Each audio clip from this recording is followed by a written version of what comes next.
오늘 국회 본회의 관련해 말씀드리겠습니다. 국회에 긴장감이 돌고 있습니다.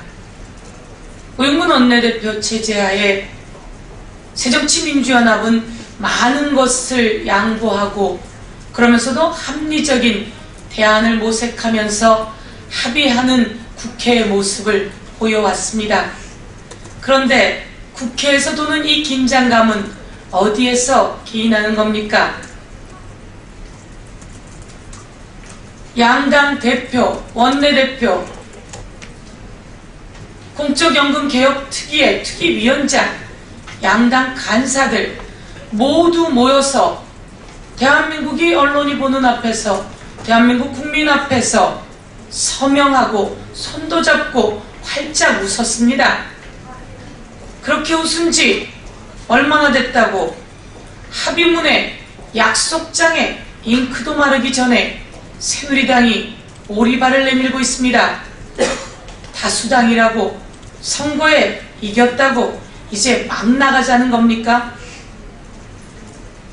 새누리당이 약속을 깨고 있습니다. 약속을 깨겠다고 공공연히 얼음장을 놓고 있습니다. 오만하기 짝이 없는 상태입니다.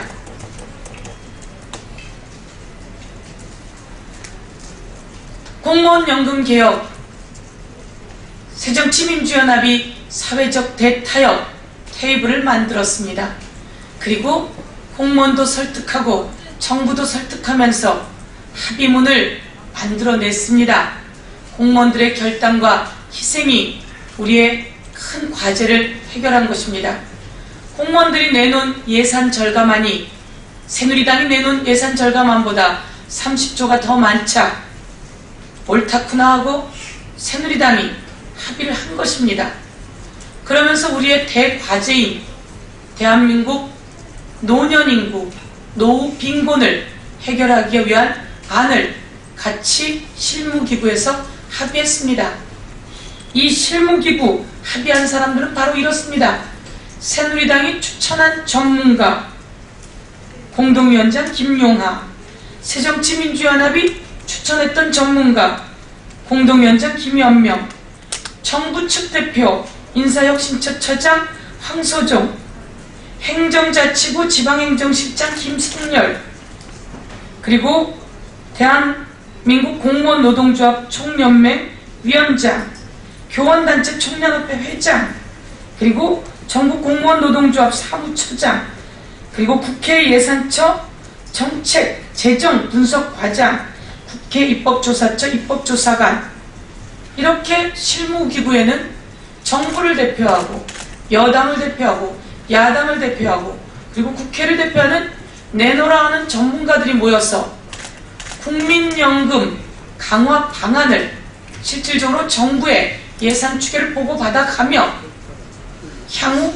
국민연금을 50%로 강화하자라고 하는 안을 만들었고 그것에 협의했고 그리고 그것을 합의하고 합의문까지 만들어낸 것입니다. 새정치민주연합이 일방적으로 한쪽을 주도한 것이 아니다라는 것입니다. 정부가 예산 추계를 내놓았고 그것에 맞춰서, 그렇다면 우리는 여야가 머리를 맞대고 전문가들과 함께, 정부와 함께, 그리고 당사자들과 함께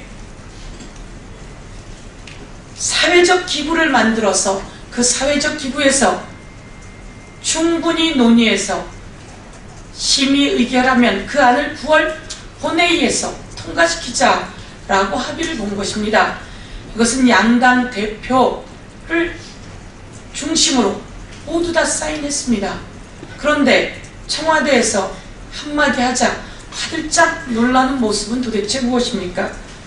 새누리당은 청와대의 들러리입니까? 약속했습니다. 약속 합의문에 잉크도 마르기 전에 이 상황은 도대체 무엇인지 묻지 않을 수 없습니다. 언론인 여러분께도 당부드립니다. 이 내용은 전문가들과 정부 전문가, 새누리당 전문가, 새정치민주연합 전문가, 국회 전문가가 모두 모여서 이것에 대해서 검토했고, 그래서 공적연금 강화 방안, 국민연금 강화 방안을 내놓자고 한 것입니다. 정부 관계자가 보험료를 1%만 올리면 가능하다라고 하는 안을 가지고 왔고, 그래서 우리는 200만원 월급을 받는 사람이 현재 9만원의 보험료를 내다가 10만원으로 올린다면 향후 노년에 80만원의 국민연금을 받던 것을 100만원 받을 수 있다라고 하는 결론에 이르렀고, 그래서 그것은 실무기구에서 합의를 하게 되었고, 이 부분에 대해서도 여당의 재가가 있었던 것입니다. 국회, 파행, 예고, 조짐, 얼음장, 이 부분에 대해서는 새누리당이 책임져야 합니다. 새정치민주연합이 많은 부분에서 국회를 존중하며 합의를 존중했고 많은 것도 양보했습니다. 새누리당은 한 개를 뺏어가고 또 한 개를 더 뺏어가려고 하는 욕심투성이 정당의 모습입니다. 그래서는 안 됩니다. 여당은 야당을 존중해야 하고, 국민을 대표해서 국회에 와 있는 야당을 존중하고 야당에게 양보하는 모습도 보여야 합니다. 공무원연금 개혁을 따냈으니 이젠 모든 것을 뺏어가려 한다면 안 될 것이다, 이렇게 말씀드리겠습니다.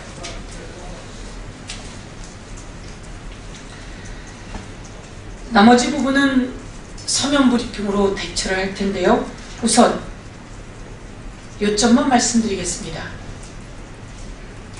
성완종 뇌물 친방 리스트의 본질은 불법 대선 자금에 있습니다. 홍문종 의원에게 2억 원이 건네졌다라고 하는 구체적인 정황이 드러났습니다. 허태열 전 비서실장도 박근혜 대통령 후보 경선 당시 대선 자금으로, 경선 자금으로 들어간 것은 아닌지 우리는 묻지 않을 수가 없습니다. 허태열 7억, 홍문정 2억, 유정복 3억, 이 내용의 본질은 불법 대선 자금이다. 몸통은 불법 대선 자금이다. 이렇게 말씀드리겠습니다.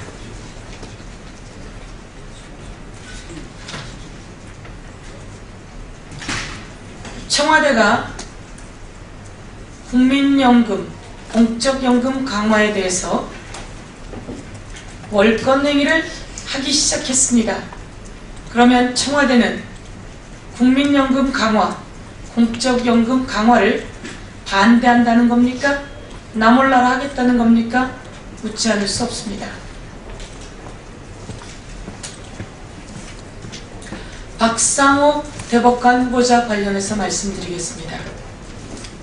불성실한 자료 제출이었습니다.